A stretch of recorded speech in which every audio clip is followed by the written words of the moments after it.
പ്രിയമുള്ളവരെ നമസ്കാരം. ഒരുപാട് പേര് ചോദിക്കുന്ന ഒരു ഇൻവെസ്റ്റ്മെൻറ്റ് സ്ട്രാറ്റജിയാണ് ഞാനിന്ന് നിങ്ങളെ പരിചയപ്പെടുത്തുന്നത്. അതാണ് value investment strategy. Warren buffet പോലെയുള്ള ലോകത്തെ മികച്ച ഇൻവെസ്റ്റേഴ്സ് ഫോളോ ചെയ്യുന്ന ഒരു സ്ട്രാറ്റജിയും കൂടിയാണ് ഈ വാല്യൂ ഇൻവെസ്റ്റ്മെൻറ്റ് സ്ട്രാറ്റജി എന്ന് പറയുന്നത്. അപ്പോൾ എന്താണ് ഈ വാല്യൂ ഇൻവെസ്റ്റ്മെൻറ്റ് സ്ട്രാറ്റജി എന്നുള്ളത്? അത് എപ്രകാരമാണ് പ്രവർത്തിക്കുന്നത്? ഏത് വിധത്തിലാണ് ഈ വാല്യൂ ഇൻവെസ്റ്റ്മെൻറ്റ് സ്ട്രാറ്റജിയിലൂടെ നമുക്ക് സമ്പാദ്യം, വെൽത്ത് ജനറേറ്റ് ചെയ്യാൻ പറ്റുന്നത്? എന്തൊക്കെയാണ് ഇതിൻ്റെ ഗുണങ്ങൾ? ആർക്കൊക്കെ ഇത് ഉപയോഗിക്കാം എന്നുള്ള കാര്യങ്ങളാണ് ഇന്നത്തെ വീഡിയോയിൽ ഞാൻ നിങ്ങളുമായിട്ട് പങ്കുവയ്ക്കുന്നത്. നിങ്ങൾ ആദ്യമായിട്ടാണ് ഈ ചാനലിൽ ഒരു വീഡിയോ കാണുന്നതെങ്കിൽ ദയവായിട്ട് ചാനൽ സബ്സ്ക്രൈബ് ചെയ്യുക. സമ്പാദ്യവും നിക്ഷേപവും വ്യത്യസ്ത ഇൻവെസ്റ്റ്മെൻറ്റ് ഓപ്പർച്യൂണിറ്റികളുമാണ് ഞാൻ ഈ ചാനലിൽ നിങ്ങളുമായിട്ട് പങ്കുവയ്ക്കുന്നത്. എന്താണ് വാല്യൂ ഇൻവെസ്റ്റിംഗ്? മാർക്കറ്റിൽ അണ്ടർ വാല്യൂ ചെയ്യുന്ന ഫണ്ടമെൻ്റലി സ്ട്രോങ് ആയിട്ടുള്ള കമ്പനികളിൽ കൃത്യമായിട്ട് പഠിച്ച് ഇൻവെസ്റ്റ് ചെയ്യുന്ന രീതിയാണ് വാല്യൂ ഇൻവെസ്റ്റിംഗ് എന്ന് പറയുന്നത്. ഫോർ എക്സാമ്പിൾ, ഒരു കമ്പനിയുടെ വാല്യൂ എന്ന് പറയുന്നത് 100 രൂപയാണെങ്കിൽ ഇപ്പോൾ അത് മാർക്കറ്റിൽ സെല്ല് ചെയ്യുന്ന പ്രൈസ് 50, 60, 70 ആണെങ്കിൽ അതിനെയാണ് അണ്ടർ വാല്യൂ ചെയ്യുന്ന ഒരു സ്റ്റോക്ക് എന്ന് പറയുന്നത്. അപ്പോൾ അങ്ങനെ ഒരു കമ്പനി വളരെ ഫണ്ടമെൻ്റലി സ്ട്രോങ് ആയിട്ടുള്ള ഒരു കമ്പനിയാണ്. കൃത്യമായിട്ട് ഒരു മാനേജ്മെൻ്റ് ഉണ്ട്, പ്രോപ്പർ ഓർഗനൈസ്ഡ് ആണ്. അതുപോലെ തന്നെ അതിൻ്റെ ക്വാർട്ടർ റിസൾട്ടുകളെല്ലാം നല്ല പ്രോപ്പർ ഗ്രോത്ത് ഉള്ളതാണ്. അങ്ങനെ ഒരു ഫണ്ടമെൻ്റൽ അനാലിസിസ് നടത്തിയിട്ട് നിങ്ങൾക്ക് തോന്നുകയാണ് ഈ കമ്പനി കൊള്ളാം, ഇത് ഭാവിയിൽ വളരാനുള്ള സാധ്യത ഉണ്ട്. എന്നാൽ ഇപ്പോൾ നിലവിൽ ഒരു 100 രൂപ വാല്യൂ ഉള്ള ഒരു കമ്പനി പക്ഷേ സെല്ല് ചെയ്യുന്ന ഒരു 70 രൂപക്കാണ്. അങ്ങനെയുള്ള സിറ്റുവേഷൻ നിങ്ങളുടെ മുമ്പിൽ വരികയാണെങ്കിൽ അത്തരത്തിലുള്ള കമ്പനികളെക്കുറിച്ച് പഠിച്ച് ആ കമ്പനിയിൽ ഇൻവെസ്റ്റ് ചെയ്യുന്നതിനെയാണ് വാല്യൂ ഇൻവെസ്റ്റ്മെൻറ്റ് എന്ന് പറയുന്നത്. ഇനി എന്തുകൊണ്ട് ഇതൊരു മികച്ച ഇൻവെസ്റ്റ്മെൻറ്റ് സ്ട്രാറ്റജിയാണ്? ഇതിൻ്റെ ഏറ്റവും വലിയ പ്രത്യേകത ഇതിനൊരു ലോ റിസ്ക് ആണ് എന്നുള്ളതാണ്.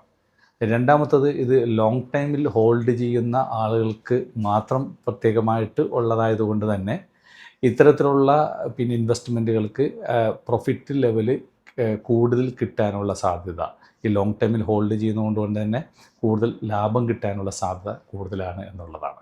അതുപോലെ തന്നെ ലോകത്ത് മികച്ച ഇൻവെസ്റ്റേഴ്സായിട്ടുള്ള സമ്പന്നരായിട്ടുള്ള ഒട്ടുമിക്ക ആളുകളും ഫോളോ ചെയ്യുന്ന ഒരു സ്ട്രാറ്റജി കൂടിയാണ് ഈ വാല്യൂ ഇൻവെസ്റ്റിംഗ് സ്ട്രാറ്റജി എന്ന് പറയുന്നത്. നമുക്ക് ഈ വാല്യൂ സ്റ്റോക്ക് ഇൻവെസ്റ്റ്മെൻറ്റുകൾ നമുക്ക് ഐഡൻറ്റിഫൈ ചെയ്യണം. അപ്പോൾ എപ്രകാരമാണ് അത്തരത്തിലുള്ളൊരു സ്റ്റോക്കിനെ നാം ഐഡൻറ്റിഫൈ ചെയ്യേണ്ടത് എന്നുള്ളത് കൂടി പഠിച്ചാൽ മാത്രമാണ് നമുക്ക് തീർച്ചയായിട്ടും ഈ വാല്യൂ ഇൻവെസ്റ്റിംഗ് പറ്റിയ സ്റ്റോക്കുകളെ കണ്ടെത്താനും അത്തരത്തിലുള്ള സ്റ്റോക്കുകളിൽ ഇൻവെസ്റ്റ് ചെയ്യാനും സാധിക്കുകയുള്ളൂ എന്നുള്ളതാണ്. ഇതിൽ ഏറ്റവും പ്രധാനപ്പെട്ട കാര്യം, ഇതിലെ PE റേഷ്യോ താന്നിരിക്കുന്ന സ്റ്റോക്കുകളായിരിക്കണമെന്ന് പ്രത്യേകം നിങ്ങൾ ശ്രദ്ധിക്കുക. PE എന്താണെന്നുള്ളതും PE റേഷ്യോ എന്താണെന്നുള്ളതൊക്കെ ഒട്ടുമിക്കവർക്ക് അറിയാമായിരിക്കും. അല്ലാത്തവർ തീർച്ചയായിട്ടും അതെന്താണ് PE റേഷ്യോ എന്ന് പഠിക്കാൻ ശ്രമിക്കുക. PE റേഷ്യോ താന്നിരിക്കുന്ന ഒരു സ്റ്റോക്കായിരിക്കാൻ എപ്പോഴും ശ്രമിക്കും. അതുപോലെ തന്നെ ലോ PB റേഷ്യോ ഉണ്ടായിരിക്കണം. ലോ PB റേഷ്യോവും നിങ്ങൾ ശ്രദ്ധിച്ചിരിക്കണം. അതും ഉള്ള ഒരു സ്റ്റോക്കായിരിക്കണം. മൂന്നാമതായിട്ട് ഹൈ ഡിവിഡൻഡ് ഈൽഡ് നൽകുന്ന സ്റ്റോക്കുകളെ ചൂസ് ചെയ്യാൻ ശ്രമിക്കുക. അതും ഇത്തരത്തിലുള്ള വാല്യൂ ഇൻവെസ്റ്റ്മെൻറ്റ് പറ്റിയ സ്റ്റോക്കുകളാണ് എന്നുള്ളതാണ്. നാലാമതായിട്ട് സ്ട്രോങ് ആയിട്ടുള്ള ഒരു ഫൈനാൻഷ്യൽ സ്റ്റേറ്റ്മെൻറ്റ് ഉണ്ടായിരിക്കണം. കൃത്യമായിട്ട് അവരുടെ ഫണ്ടമെൻ്റലി അവരുടെ റിപ്പോർട്ടുകൾ നോക്കി, അവരുടെ ക്വാർട്ടർ റിപ്പോർട്ടുകൾ നോക്കി, അവരുടെ ഡെപ്റ്റ് പാർട്ടുകൾ നോക്കി, അങ്ങനെ അവരുടെ ഒരു സെയിൽസും പ്രോഫിറ്റും ഇൻകവും ഒക്കെ പഠിച്ച് മനസ്സിലാക്കി അങ്ങനെ ഒരു സ്ട്രോങ് ഫൈനാൻഷ്യൽ ഗ്രോത്ത് അല്ലെങ്കിൽ സ്റ്റെബിലിറ്റി ഉള്ള ഒരു കമ്പനി ആയിരിക്കണം എന്നുള്ളതാണ് നാലാമതായിട്ട് നിങ്ങൾ ഇതിൽ ശ്രദ്ധിക്കേണ്ടത്. അഞ്ചാമതായിട്ട് ഇതിൻ്റെ മാനേജ്മെൻറ്റ്, ഏത് മാനേജ്മെൻറ്റാണ്, അവരുടെ മാനേജ്മെൻറ്റിയുടെ ഒരു എക്സ്പീരിയൻസ് എന്താണ്, അവർ കൃത്യമായിട്ട് ഈ കമ്പനിയെ വേറൊരു തലത്തിലേക്ക് എത്തിക്കാനുള്ള കേപ്പബിലിറ്റി ഉള്ളവരാണോ, അവർക്ക് കൃത്യമായിട്ടൊരു വിഷനുണ്ടോ, അത്തരം കാര്യങ്ങളൊക്കെ പ്രത്യേകമായിട്ട് ശ്രദ്ധിക്കണം.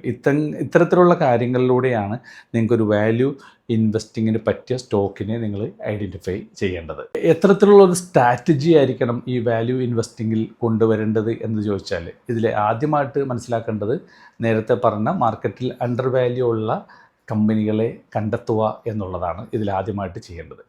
രണ്ടാമതായിട്ട് ആ കമ്പനികളുടെ ഫണ്ടമെൻ്റൽ അനാലിസിസുകൾ ചെയ്ത് ആ കമ്പനിയുടെ നിലവിലുള്ള അവസ്ഥ എപ്രകാരം ഫണ്ടമെൻ്റലി സ്ട്രോങ് ആണോ എന്ന് കൃത്യമായിട്ട് പഠിക്കുക എന്നുള്ളതാണ് രണ്ടാമതായിട്ട് ഇതിൽ ശ്രദ്ധിക്കേണ്ടത്.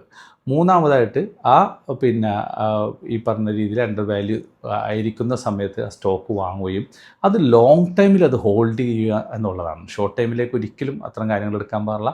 ലോങ് ടൈമിലേക്ക് വേണ്ടി മാറ്റിവെക്കാൻ പറ്റുന്ന പണമുണ്ടെങ്കിൽ മാത്രമാണ് അത്തരം കമ്പനികളിൽ ഇൻവെസ്റ്റ് ചെയ്യാൻ പാടുള്ളൂ എന്നുള്ളതാണ്. നാലാമതായിട്ട് ശ്രദ്ധിക്കേണ്ടത് മാർക്കറ്റിൽ സ്വാഭാവികമായിട്ടും ചില ട്രെൻഡുകളൊക്കെ അനുസരിച്ചിട്ടുള്ള ചില ഉയർച്ച താഴ്ചകളൊക്കെ ഉണ്ടാവും. മാർക്കറ്റിൻ്റെ നോയ്സുകൾ, അത്തരത്തിലുള്ള നോയ്സുകളൊന്നും ഒരിക്കലും മൈൻഡ് ചെയ്ത് അതിനെയൊക്കെ സിംപ്ലി ഇഗ്നോർ ചെയ്ത് വിടണം. അത്തരത്തിലുള്ള ആളുകൾക്ക് മാത്രമാണ് ഈ വാല്യൂ ഇൻവെസ്റ്റ്മെൻറ്റ് സ്ട്രാറ്റജി ഉപയോഗപ്പെടുകയുള്ളൂ എന്നുള്ളതാണ്. ഇനി ആർക്കൊക്കെ ഈ വാല്യൂ ഇൻവെസ്റ്റ്മെൻറ്റ് സ്ട്രാറ്റജി ഉപയോഗപ്പെടുമെന്ന് ചോദിച്ചാൽ തീർച്ചയായിട്ടും ലോങ് ടൈം ഇൻവെസ്റ്റ്മെൻറ്റ് പ്ലാൻ ചെയ്യുന്ന ആളുകൾക്ക് ഇത് വളരെ യൂസ്ഫുള്ളാണ്. മാർക്കറ്റിൽ സജീവമായിട്ട് നോക്കാൻ താല്പര്യമില്ല, ഡെയിലി വന്ന് റിപ്പോർട്ടുകളും കാര്യങ്ങളൊന്നും പഠിക്കാനും താല്പര്യമില്ലാത്ത ആളുകൾക്ക് തീർച്ചയായിട്ടും യൂസ്ഫുള്ളാണ്. ബിഗിനേഴ്സായിട്ടുള്ള ആളുകൾക്ക് അത്തരത്തിലുള്ള സ്റ്റോക്കുകൾ കണ്ടെത്തി കഴിഞ്ഞാൽ അതിൽ ഇൻവെസ്റ്റ് ചെയ്താൽ പിന്നെ അതിലേക്ക് നമ്മൾ തിരിഞ്ഞ് നോക്കേണ്ട ആവശ്യമില്ല. അപ്പോൾ അത്തരത്തിൽ ഒരു നല്ലൊരു പേഷ്യൻസ് ഉള്ള ആളുകൾക്ക് തീർച്ചയായിട്ടും നല്ലൊരു കാര്യമാണ്. അപ്പോൾ ഇങ്ങനെയൊക്കെയാണ് ഈ വെൽത്ത് ക്രിയേറ്റ് ചെയ്യപ്പെടുന്നത്. പല ആളുകളുടെയും വിചാരം മാർക്കറ്റിൽ രാവിലെ വൈകുന്നേരം ഇങ്ങനെ നോക്കി നിന്നാൽ മാർക്കറ്റിൽ വെൽത്ത് ക്രിയേറ്റ് ചെയ്യപ്പെടുമെന്നാണ് പലരുടെയും വിചാരം. പക്ഷെ അതല്ല, മറിച്ച് ഇത്തരത്തിലൊക്കെ വളരെ വിദഗ്ധരായിട്ട് വളരെ എക്സ്പെർട്ടുകളായിട്ടുള്ള ആളുകൾ ഇത്തരത്തിലുള്ള മൂവ്മെൻറ്റിലൂടെയാണ് അവരുടെ ഇൻവെസ്റ്റ്മെൻറ്റുകളും അവരുടെ വെൽത്തുകളൊക്കെ ഡെവലപ്പ് ചെയ്തിട്ടുള്ളത് എന്നുള്ളത് പ്രത്യേകം നിങ്ങൾ ഓർക്കുക. പ്രിയമുള്ളവരെ, വാല്യൂ ഇൻവെസ്റ്റ്മെൻറ്റ് എന്ന് പറയുന്നത് അത്തരത്തിലുള്ള സ്റ്റോക്കുകൾ കണ്ടെത്തി മാർക്കറ്റിൽ ഏറ്റവും അണ്ടർ വാല്യൂ ആയിട്ട് നിൽക്കുന്ന സമയങ്ങളിൽ കണ്ടെത്തി അത്തരം സ്റ്റോക്കുകളുടെ ഫണ്ടമെൻ്റൽ അനാലിസിസുകൾ നടത്തി അതിൽ ഇൻവെസ്റ്റ് ചെയ്ത് ലോങ് ടൈമിൽ ഹോൾഡ് ചെയ്ത് അതിലൂടെ നല്ല ഒരു 2 ഇരട്ടിയോ 3 ഇരട്ടിയോ ഒക്കെ ലാഭം ഉണ്ടാക്കിയെടുക്കുന്ന രീതിയാണ് വാല്യൂ ഇൻവെസ്റ്റ്മെൻറ്റ് എന്ന് പറയുന്നത്. അത്തരം സ്ട്രാറ്റജികളെക്കുറിച്ച് കൂടുതൽ പഠിക്കാൻ ശ്രമിക്കുക. അത്തരം സ്ട്രാറ്റജികളും തീർച്ചയായിട്ടും നിങ്ങളുടെ ഇൻവെസ്റ്റ്മെൻറ്റുകളിൽ കൊണ്ടുവരേണ്ടതാണ്. അതിലൂടെ തീർച്ചയായിട്ടും നിങ്ങൾക്കൊരു നല്ല വെൽത്ത് ഉണ്ടാക്കിയെടുക്കാൻ സാധിക്കുക തന്നെ ചെയ്യും. മറ്റൊരു വിഷയവുമായി അടുത്ത ആഴ്ച. നന്ദി, നമസ്കാരം.